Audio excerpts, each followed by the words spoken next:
নমস্কার, সুরজিৎ মান্না ক্রিয়েশনস চ্যানেলের পক্ষ থেকে তোমাদের সবাইকে সুস্বাগতম। আশা করি তোমরা সকলে ভালো এবং সুস্থ আছো। আমি তোমাদের জন্য এই ভিডিওটিতে তুলে ধরছি 2026 সালের উচ্চ মাধ্যমিক পরীক্ষার্থীদের তথা 2025 সালের ক্লাস 12-এর থার্ড সেমিস্টার পরীক্ষার জন্য রায় ও মার্টিন প্রশ্ন বিচিত্রার আর্টস বিভাগ থেকে অর্থনীতি তথা ইকোনমিক্সের একশের প্রশ্নপত্রের সম্পূর্ণ সমাধান করছি। তার আগে তোমাদের কাছে অনুরোধ, তোমরা ভিডিওটি না টেনে পুরোটা দেখো। ভিডিওটি কেমন লাগলো কমেন্ট করে জানিও। ভিডিওটিতে লাইক দাও এবং শেয়ার করো, এবং চ্যানেলে নতুন হলে চ্যানেলটিকে সাবস্ক্রাইব করে চ্যানেলের সঙ্গে যুক্ত হয়ে যাও, কারণ তোমরা আমার এই চ্যানেলের মাধ্যমে ক্লাস 12-এর থার্ড সেমিস্টার পরীক্ষা 2025-এর জন্য রায় ও মার্টিন প্রশ্নবিচিত্রা থেকে যে সমস্ত বিষয়ের এমসিকিউ প্রশ্নের সমাধান পাবে সেগুলো হলো বাংলা, ভূগোল, ইতিহাস, রাষ্ট্রবিজ্ঞান, শিক্ষাবিজ্ঞান, দর্শন, পুষ্টিবিদ্যা, পরিবেশবিদ্যা এবং অর্থনীতি। এই ভিডিওতে আমি অর্থনীতি থেকে এক সেট প্রশ্নপত্রের সম্পূর্ণ সমাধান করছি। তোমরা পুরো ভিডিওটি লক্ষ্য করো। 681 নম্বর পেজের model question paper 3 Haldibari high school HS, এই স্কুলের প্রশ্নপত্রের সেটটি সম্পূর্ণ সমাধান করছি। এর আগে আমি 1 এবং 2 নম্বর মডেল সেটটি আলোচনা করে দিয়েছি। তোমরা ওই দুটো ভিডিও দেখতে চাইলে আমার চ্যানেলের প্লে লিস্টে গিয়ে দেখে নাও, না হলে এই ভিডিও ডিসক্রিপশনে তার লিঙ্ক দেওয়া আছে, ওখানে ক্লিক করে দেখে নিতে পারো। আলোচনা শুরু করছি। প্রথম প্রশ্ন, সময়ের সাপেক্ষে যেসব জিনিস পরিমাপ করা হয় তা হলো অপশান বিতে প্রবাহ। পরের প্রশ্ন, অর্থনীতিতে মজুদ ধারণার একটি উদাহরণ হলো অপশান সিতে কোনো ব্যক্তির সম্পত্তির পরিমাণ। 3 নম্বর প্রশ্ন, বদ্ধ অর্থনীতিতে মোট ব্যয়ের পরিমাণ হলো অপশান ডিতে সি প্লাস আই প্লাস জি। 4 দাগের সঠিক উত্তরটি হলো অপশান এ ও আর উভয়ই সঠিক এবং আর হলো এ এর সঠিক ব্যাখ্যা। 5 নম্বর প্রশ্ন, নিট জাতীয় উৎপাদন সমান মোট জাতীয় উৎপাদন মাইনাস ড্যাশ অপশান বিতে অবচয়।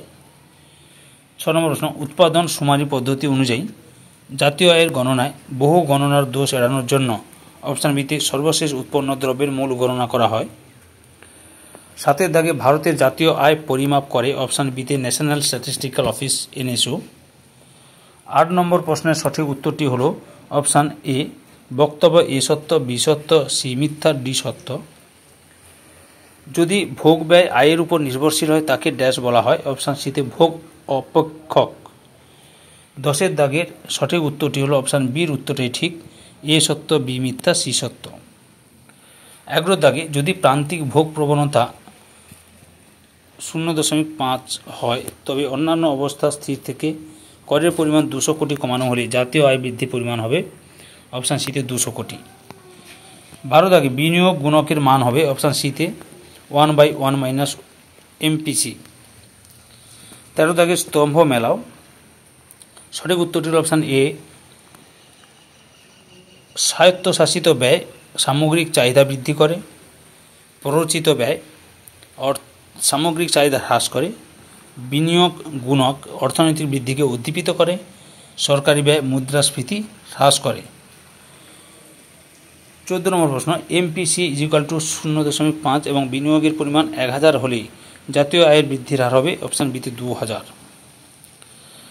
15 নম্বর প্রশ্ন, স্বয়ংভূত বিনিয়োগ ব্যয় বৃদ্ধির যে গুণিতকে জাতীয় আয়ের বৃদ্ধি ঘটে তাকে ড্যাশ বলে, অপশান সিতে বিনিয়োগ গুণক। 16 নম্বর প্রশ্ন, প্রান্তিক ভোগ প্রবণতা এর মান হয় অপশান সির উত্তরটাই ঠিক। 17 নম্বর প্রশ্ন, বাণিজ্য ব্যালেন্সের হিসেবে অন্তর্ভুক্ত হয় কেবল অপশান এতে দৃশ্য বাণিজ্য। 18 নম্বর প্রশ্ন, লেনদেন ব্যালেন্সের হিসেবে প্রতিকূলতা দূর করার একটি উপায় হলো অপশান সিতে আমদানি শুল্ক বৃদ্ধি। 19 নম্বর প্রশ্ন, কোনো দেশের বৈদেশিক লেনদেন ব্যালেন্সের চলতি খাতের অন্তর্ভুক্ত বিষয় হলো অপশান ডিতে এ বি এবং সি সবগুলি। 20 নম্বর প্রশ্ন, কোন হারকে স্বদেশি দ্রব্যের পরিপ্রেক্ষিতে বিদেশি দ্রব্যের দাম বলা হয়, অপশান বিতে বাস্তব বিনিময়। পরের প্রশ্ন, ভারতে ব্রিটিশ ঔপনিবেশিক অর্থনীতির প্রাথমিক লক্ষ্য ছিল অপশান বিতে ব্রিটিশ সুবিধার জন্য ভারতীয় সম্পদ ও শ্রম শোষণ করা। 22 নম্বর প্রশ্নের সঠিক উত্তরটি হল অপশান এর উত্তরটি ঠিক, এ সত্য, বি মিথ্যা, সি মিথ্যা। 23 দাগে নিম্নলিখিত কোনটি সম্পদ নিষ্কাশনের প্রভাব নয়, অপশান ডিতে ভারতীয় অর্থনীতির পুনরুজ্জীবন। 24 নম্বর প্রশ্ন, বিবৃতি এ, ভারতে ব্রিটিশ ঔপনিবেশিক সরকারের অর্থনৈতিক নীতিগুলি ভারতীয় ঐতিহ্যবাহী শিল্পকে ধ্বংসের দিকে পরিচালিত করেছিল, কারণ আর ব্রিটিশরা ভারতীয় শিল্পের উপর ভারী কর এবং শুষ্ক আরোপ করেছিল, যা তাদেরকে বিশ্ববাজারে অপ্রতিদ্বন্দ্বী করে তুলেছিল। এখানে এর অপশানটি ঠিক, এ ও আর উভয়ই সঠিক এবং আর হলো এ এর সঠিক ব্যাখ্যা। 25 নম্বর প্রশ্ন, পাক উদারীকরণের সময় ভারতে জাতীয় আয়ে কোন ক্ষেত্রে সবচেয়ে বেশি অবদান রেখেছিল? অপশান এতে কৃষিক্ষেত্র। 26 নম্বর প্রশ্ন, স্তম্ভ মেলাও। অপশান এটাই ঠিক, কৃষি 15, শিল্প 25, পরিষেবা 60, উৎপাদন 10। 27 নম্বর প্রশ্ন, পেশাগত কাঠামো হলো ড্যাশ। অপশান সিতে বিভিন্ন প্রকার ক্ষেত্রে নিযুক্ত শ্রমশক্তির শতাংশ।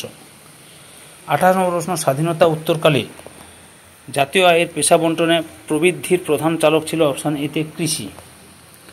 29 নম্বর প্রশ্ন, ছদ্ম বেকারত্বের ক্ষেত্রে শ্রমের প্রান্তিক উৎপাদনশীলতা হয়? অপশান এতে 0। 30 নম্বর প্রশ্ন, স্তম্ভ মেলাও।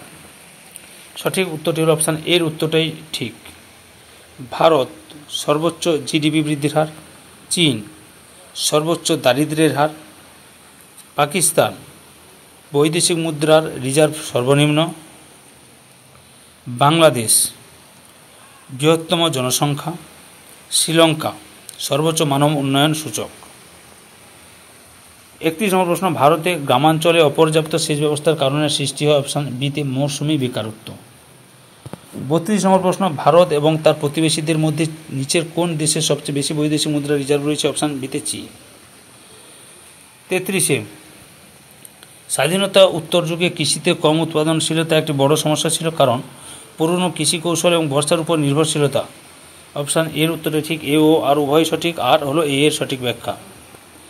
34 নম্বর প্রশ্ন, 1978 সালের অপারেশন বর্গা এর প্রাথমিক লক্ষ্য ছিল? অপশান ডিতে ভাগ চাষিদের রেকর্ড করা এবং তাদের আইনি অধিকার প্রদান করা। 35 নম্বর প্রশ্ন, সবুজ বিপ্লবের ফলে কোন খাদ্যশস্যের সর্বাপেক্ষা বেশি উৎপাদন বৃদ্ধি হয়েছে? অপশান সিতে গম। পরের প্রশ্ন, ক্ষুদ্র কৃষকদের ঋণ প্রদানের জন্য নিচের কোন প্রতিষ্ঠানটি প্রতিষ্ঠিত হয়েছিল? অপশান এতে national bank for agriculture and rural development. 37 নম্বর প্রশ্ন, ভারতীয় কৃষিতে উদারীকরণের প্রভাব কি? অপশান বিতে উন্নত কর্মদক্ষতা। 38 নম্বর প্রশ্ন, স্তম্ভ মেলাতে হবে। বিশ্ব বাণিজ্য, বর্ধিত রপ্তানি, মুক্ত বাণিজ্য চুক্তি, শুল্ক হ্রাস, কৃষিতে প্রত্যক্ষ বিনিয়োগ, গুণগত মানের উৎকর্ষতা, কৃষিতে ই কমার্স, বিশ্ববাজারের উপর নির্ভরশীলতা। 39 নম্বর প্রশ্ন, ভারতে খাদ্য নিরাপত্তার প্রধান উদ্দেশ্য হলো? অপশান সিতে খাদ্যের সহজলভ্যতা নিশ্চিত করা। 40 নম্বর প্রশ্ন, অর্থাৎ এই ভিডিওর লাস্ট প্রশ্ন, নিচের কোনটি পিডিএস সংস্কারের সুফল? অপশান ডিতে উপরের সবগুলি। ধৈর্য সহকারে সম্পূর্ণ ভিডিওটি দেখার জন্য তোমাদের সবাইকে অসংখ্য অসংখ্য ধন্যবাদ। আজকে এই পর্যন্ত, পরবর্তী ভিডিওতে আবার দেখা হবে। Tata, bye bye.